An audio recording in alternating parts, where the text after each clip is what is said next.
I suspect the materialistic tradition might be the most rational and scientific tradition of all Indian traditions, and also the least popular. There is too much info about Vedism, Buddhism, Jainism in the market, and not enough about irreligious Indian materialists, atheists, agnostics, and free spirits, etc. So I am trying to explore Lokayata, starting with this Devi Prasad Chattopadhyay's book, Lokayata. I am going to read it out loud, picking some paragraphs that I find interesting. You are welcome if you want to listen. So here is a portion of the first chapter of the book in an audio form. This chapter is titled Asura View, the problem of ancient Indian materialism.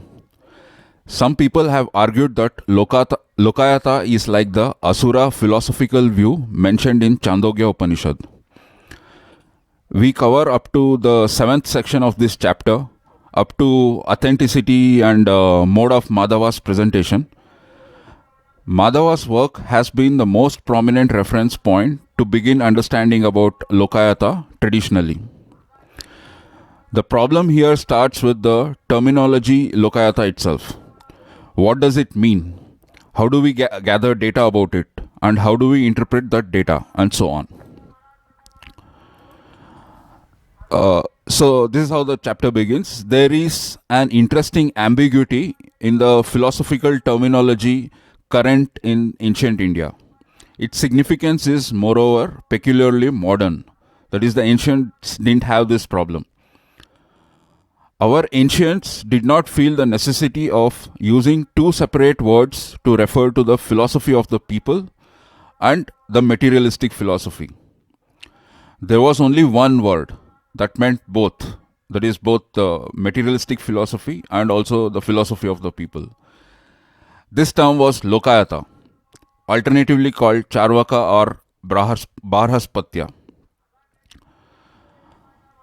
Lokayata, in the sense of materialism and in the sense prevalent among people, has been used in various literary works.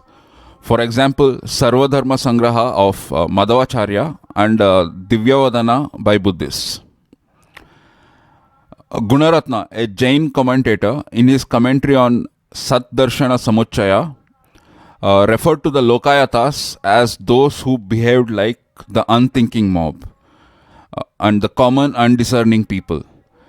Madhavacharya too practically gave the same reason for calling them Lokayata. And in saying this, Madhava was only following in the footstep of his great master Shankaracharya, who in his commentary on the Brahma Sutras equated the crude mob, the Prakrita Jana, with the followers of the Lokayata views, Lokayatika, by mentioning the two together almost in the same breath. It is true that a contempt for Lokayata was largely responsible for such statements. Nevertheless, this does not minimize the importance of the statements. Lokayata did mean the philosophy of the people, though those who were using the name in this sense had often a deep contempt for the people along with their philosophy. So this is about the ancient scholars. In the modern times, people like Radhakrishnan and Dasgupta, the two outstanding historians of Indian philosophy, have alternatively drawn our attention to the two meanings of the same name. Lokayata, Radhakrishnan has said, directed to the world of sense, is the Sanskrit word for materialism. So he is using it in the sense of materialism. But Dasgupta has observed that Lokayata literally means that which is found among people. And so he says all these Charvaka philosophies were also called Lokayata, in the sense it's prevalent among the people. So these two people are using it in different senses. So it remains for us only to connect the two meanings. And if we do it, we shall be led to doubt the reiterated claim that the philosophical tradition of India was one of unbroken idealism or spiritualism. The claim is made even in our own days. So S. Radhakrishnan basically said the characteristics of Indian thought is that it has paid greater attention to the inner world of man than to the outer world. This statement would be true only if we overlook that trend of philosophical thought which our tradition had wanted to attribute to the Indian masses, that is, the people. Their world outlook was instinctively materialistic. The name Lokayata is an evidence of this fact, because what was prevalent among the people and materialism are used in the same sense. It follows, therefore, that ancient Indian materialism cannot be looked at as a philosophical thought, enjoying as it were an existence in itself, in the ideological sphere. The question of our ancient materialism is inextricably mixed up with the history of our people. What was meant by the people?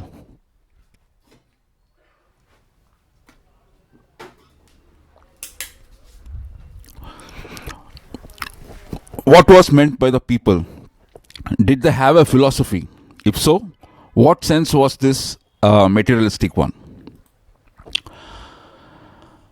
With all the differences among themselves, that is, the scholars and the investigators, all of them have directly or indirectly considered Madhava's Sarvadarshana Sangraha to be the only reliable starting point for purposes of reconstructing the Lokayata.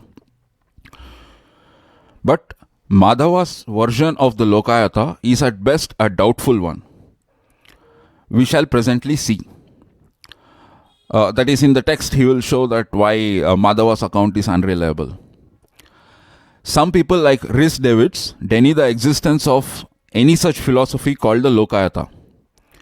He says, Rhys Davids, throughout the whole story, we have no evidence of anyone who called himself a Lokayatika or his own knowledge as Lokayata, and of the real existence of a school of thought or a system of philosophy that called itself by that name, Lokayata. There is no trace. But others argue that some text, Lokayata Shastra, is quoted in Chandrakirti's Pragna Shastra and Aryadeva's Sata Shastra, contained an actual quotation from Brihaspati Sutra. Garbe mentioned two authorities, namely Patanjali and Bhaskaracharya, who were witness to the former existence of these texts on Lokayata.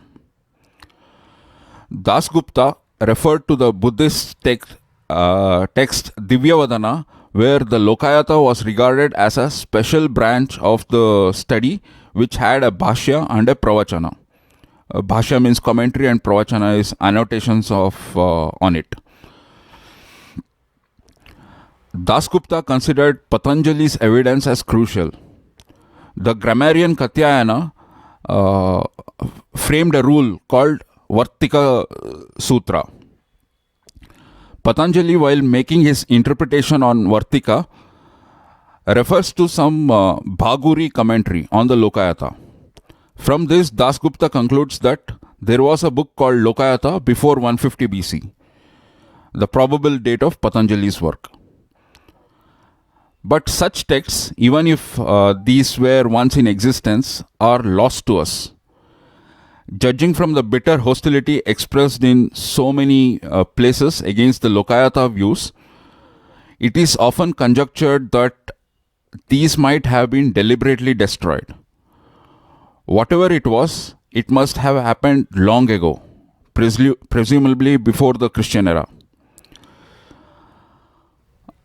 And the usual method used by the scholars is reconstructing the Lokayata was to begin by gathering the basic data from about it from Madhava's work, and then to interpret it in its light. So whatever was collected from Madhava's work, interpret it in its light other relics of the Lokayata obtained from other sources. So it needs to be pointed out here that there are at least two distinct advantages in the traditional method, that is of relying on Madhava's work, which tempt us to follow it.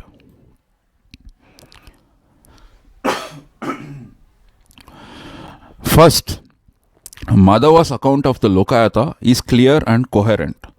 The epistemology, metaphysics, and ethics of Lokayatikas, as Madhava wanted us to understand these, are presented by him in a neatly woven logical construction. According to him, the Lokayatikas denied the validity of any source of knowledge other than the immediate sense perception. And therefore, they denied all realities except the gross objects of the senses. There was no God, no soul, no survival after death. It naturally followed that the Lokayatikas denied all religious and moral values and cared only for the pleasures of the senses. This is in essence the Lokayata view as represented by Madhava. Whether drawn from his own imagination or not, such a representation is free from any obscurity and is wonderful in its internal coherence. If we make this our starting point, we have at least the feeling of moving on secure grounds. It is coherent because basically he is deriving everything from this main axiom that they believe only in sense perception. But I think this is making a caricature of these Lokayatas. I, as in not Devi Prasad, me, Bharat. So basically, I think Madhava was creating a strawman Lokayata just to make it easy to shoot, easy target. So those materialists probably meant that the objective empirical evidence is the most valid proof of a physical truth. Also, only those inferences are valid which are consistent with or validated by this empirical evidence. So, in this sense, the empirical evidence is primary for the materialists. That is what maybe they were arguing. That is, it's even more important than the inferences, because inference also have to be consistent with the empirical evidences. Further, these ancient scholars, they are mixing such truths, that is the physical truths, with claims of moral superiority, especially based on otherworldly concepts. And this is illogical, because knowing physical universal truths about the world around us has nothing to do with moral superiority. And moral superiority does not imply better understanding of the working of the universe. So these two are different issues. And also for moral superiority, like how to behave with other people is a problem of this world. It is not a problem of other world. Even those things have to be based on concepts and ideas of this world. So whatever. So this is the caricature that Madhava created of Lokayata that is easy to shoot down. And the second advantage of relying on Madhava is that it also promotes a sense of familiarity in the minds of our modern scholars, for it agrees smoothly with the contemporary notions of, or more properly, the contemporary prejudices against the materialistic philosophy in general. That is, for example, even in the West, the materialists and the Epicureans, they have been either misunderstood or misrepresented. So this prejudice against these materialistic kind of ideas, it's familiar with most of the scholars. So they accept it instinctively. So materialism, as Madhava put it, had been the cult of those crude people who little understood the higher values of human existence. This is also the attitude of the modern scholars. They are out of sympathy with the materialistic philosophy as deeply as Madhava was. Notwithstanding these two apparent advantages, however, we are obliged to doubt the traditional procedure. To begin with, the contradictory character of the conclusions that resulted from this by relying on Madhava's work is itself a warning against the reliability of the traditional approach. So basically, relying on Madhava's work produces contradictory conclusions, so that is why it is not reliable. Modern writers on the ancient Indian philosophy, and among them are included scholars of great eminence whose authority is not easy to challenge, they have arrived at the most extraordinarily contradictory conclusions with regard to the origin and significance of Lokayata.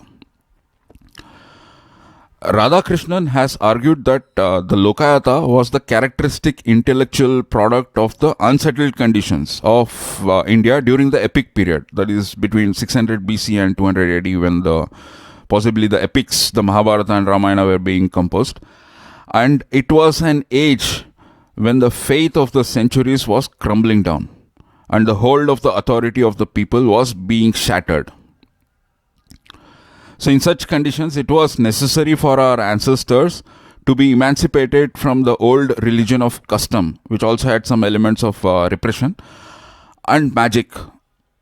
So the religion of these customs and rituals and magic, in order to get rid of those, in order to move forward to the great constructive efforts of speculation. So it was more ritualistic and magical before, and he claims, Radhakrishnan, that these movements like Lokayata and other Buddhists etc., they provided a way for more freedom and freedom to speculate later in a constructive way. J. Muir too connected the Lokayata with the freedom of speculation in ancient India. But the connection as conceived by him was just the other way around. Far from being the effect of breakdown of the ancient faith, the Lokayata was, according to him, the cause of its consolidation. So basically he claims there was freedom beforehand, and these after that it became consolidated. But Radhakrishnan claims the opposite. So how did the J. Muir, arrive at this conclusion? Like Radhakrishnan, he too made the negativistic version of the Lokayata given by Madhava his starting point. But unlike Radhakrishnan, he wanted to take seriously a little more of the evidences about the Lokayata and to squeeze these into the framework provided by Madhava. This made all the difference between the views of the two scholars.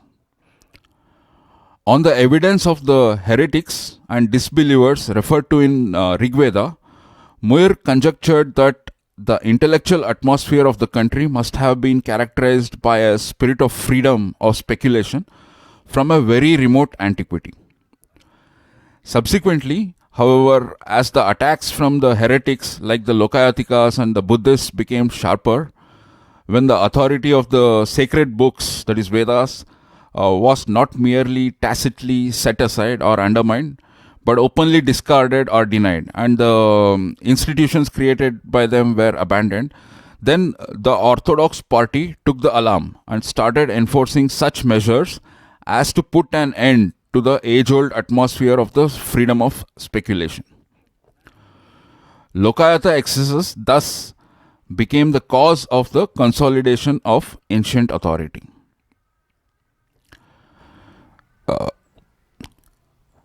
So another expert, Dasgupta's conjecture concerning the origin and development of the Lokayata has no point in common with either Radhakrishnan or Muir's point of views noted here. According to him, the Lokayata was originally a foreign belief imported into the country, though it underwent some modifications in the course of its subsequent development in India. He says, Dasgupta, probably the Lokayata doctrines had their beginnings in the preceding Sumerian civilization, in the then prevailing customs of adorning the dead and the doctrine of bodily survival after death. This later on became so far changed that it was argued that since the self and the body were identical, and since the body was burnt after death, there could not be any survival after death, and hence there could not be another world after death. We thus know that the Lokayata views were very old, being current among the Sumerian people of pre-Aryan times. This is what Dasgupta says. How did Dasgupta arrive at such an extraordinary conclusion? because, like others, he started from Madhava's version of the Lokayata. But unlike others, he wanted to emphasize the importance of an additional information about it, which he thought was to be found in the Chandogya Upanishad, a view identifying the self with the body, was attributed by this Upanishad to the Asuras. So this is why the chapter is called the Asura view, in reference to this Chandogya Upanishad. Secondly, the Upanishad also mentioned a burial custom of Asuras, which was interpreted by Dasgupta as this: to adorn the dead body with fine clothes, good ornaments, and provide food for it, with which they probably thought that the dead would conquer the other world, the next world, into which that self will go. Dasgupta identified the Asuras with the ancient Sumerians and thought that the burial custom referred to was characteristic only of them. On the other hand, the view identifying the self with the body easily reminded him of the Lokayata. However, Lokayata was understood by Madhava, not only denied any self over and above the body, but also the survival of that self after death in any form whatsoever. So, according to Madhava, Lokayatas denied this existence of self itself. So, there is no question of it surviving after the death. To reconcile the Upanishadic evidence with Madhava's picture of Lokayata, therefore Dasgupta had to imagine that the beliefs and ideas underlying the burial custom of ancient Sumer, after being imported into India, underwent some kind of modification. The Indian custom of cremating the dead, impressing upon the upholders of this older belief that there could not be any survival after death. That is, they got this idea only after witnessing these cremation customs. So as long as they buried the dead, they thought that the self survives after death, as long as the body is preserved. Tucci, another scholar, again would not agree with all this. According to him, the Lokayata was originally only a part of the Indian priestcraft. He says, at its very beginning, this doctrine represented the science of the Purohita, who on earth assisted his king, as in heaven Brihaspati assisted Indra. Artha and Dharma for a certain period followed the same way. So by Artha, the author meant political economy, by Dharma, religious purity. But the two, he argued, could not go together very far. There were signs of a clash between the two in very early days. That is, the practical world of this political economy demanded different kinds of behavior and morals than what the religious purity ordered, so that it was the clash between them. This process eventually led to an open revolt of Artha against Dharma. In course of time, among the masters of this political science, there were some who refused to acknowledge any authority of Dharma, and proclaimed that in this world of men, God and priests had not interfered. As it happens, in such a case, the reaction of the Artha against the Dharma went further on. Artha not only broke up any relationship with Dharma, but rose against it. So this is what Tucci says. And this, Tucci considered, ultimately resulted in the transformation of the original school of Artha into the heretical, hedonistic and materialistic philosophy which Madhava described later. So what led to his views, Tucci's views? To begin with, he came across in sources considerably older than Madhava certain references to the Lokayata, which went very much against Madhava's picture of it. So what did he find? He said, we find the Lokayata included in the list of the sciences studied by Brahmanas, in the stereotyped formulas of the Pali or Sanskrit Buddhist texts. And according to the Vinaya Pitaka, there were also some Buddhist monks who endeavored to study it, were it not that the Buddha prevented them. So after all the so this is why he believed that this was a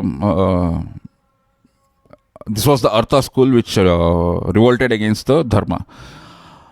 So after all these varied conjectures about the ancient Lokayata, it is but one step for some of the modern scholars to remove the whole problem from the realm of reality.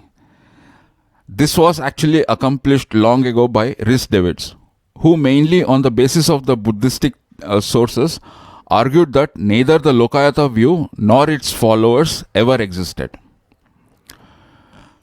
Really speaking, however, at the basis of his denial, Rhys Davids' denial of the reality of the Lokayata philosophy, there was only an exclusive reliance on Madhava. He failed to come across in the more ancient references to the Lokayata any system of philosophy that answered Madhava's description of it. And as such, the Lokayata itself appeared unreal to him. Because Madhava's description was so simplistic, in reality, Rhys Davids could not find any realistic philosophy which matched with Madhava's description. So he started denying the reality itself. The reality of the Lokayata stood or fell with the veracity of Madhava's version of it. The Lokayata was unreal, as described by Madhava, because the way in which the Madhava described it could not have been real. The reliance on Madhava, though indirect, could not go any further. The point is that Rhys Davids came across a considerable number of references to the Lokayata, particularly in the Buddhistic literatures, which rightly appeared to be to him to be irreconcilable with Madhava. If only he could liberate himself from the influence of Madhava, attach due importance to these informations obtained from Buddhistic sources and try to synthesize these with the informations available in the Jaina and other sources, our scholar would have probably found some new way of reconstructing the old Lokayata. However, with all his verbal protests against Madhava, he did not try this. Madhava thus remained the last word for our modern scholars. So now we move on to the section Authenticity of Madhava. As our modern scholars have relied so much on Madhava, and further at its reliance has as this reliance has created so much of confusion among themselves, it is only logical for us to begin with an enquiry into the authenticity of his version of the Lokayata. A preliminary doubt may be suggested against Madhava by pointing to the wide time gap that separated him from the original Lokayata. In the early Buddhist sources like the Kutadanta Sutta, we come across the name Lokayata, while in the equally early Brahmajala Sutta, we come across a definitely materialistic view that identified the body with the soul, with the self. We may easily infer that the original Lokayata, from these kinds of earlier evidences, we may easily infer that the original Lokayata was flourishing as far back as the pre-Buddhistic times. Madhava, on the other hand, belonged to the 14th century AD. He was thus separated from the original Lokayata at least by 2000 years. So this is the first argument against his authenticity. Further, like his brother Sayana, a founder minister of the Vijayanagara Empire, that is Madhava's brother of Sayana, it is presumed further that Madhava obtained from a medieval monastery the necessary finance for establishing this empire. This shows that he was himself very much in the thick of political activities, which were likely to have influenced his philosophical enthusiasm. Philosophy was presumably the ideological counterpart of his practical politics. How could then an overt champion of aristocracy like Madhava give us an undistorted picture of the Lokayata, which, as its name signified, embodied only the world outlook of the masses? he would naturally distort it, the world outlook of the masses, in favor of the aristocracy. In defense of Madhava, however, it will be argued that neither of these 2 points can carry special weightage. And then he goes on to look at Madhava's mode of presentation. Basically, the kind of mode of presentation adopted by Madhava caused authenticity. Madhava allowed himself to be carried away by the fascination of his own constructive imagination and wanted to establish himself for the time being in the position of the Lokayatikas themselves. That is why he did not so much care to report what the Lokayatikas themselves claimed and how they actually argued. So he never gave any references. He made up his own imagination. He put himself in their foot and made their arguments for them. So instead of this, he was more interested in telling us what he would himself say where he was a Lokayatika, and how would he would argue himself have argued in defense of their philosophical standpoint. This led to incongruities. The pattern of Lokayata argument must have been strongly opposed to his own way of arguments. He was himself a Vedantist, and the Vedantists had their own way of arguing. Yet Madhava did not hesitate to impose the Vedantic pattern of arguing on the Lokayatikas. So basically he imposed whatever the way he would argue on Lokayatikas, saying that they would argue the same. To the Vedantist, Shruti or revelation was the highest authority. For the Lokayatas, it was the empirical evidence, but for the Vedantist, it's the Shruti.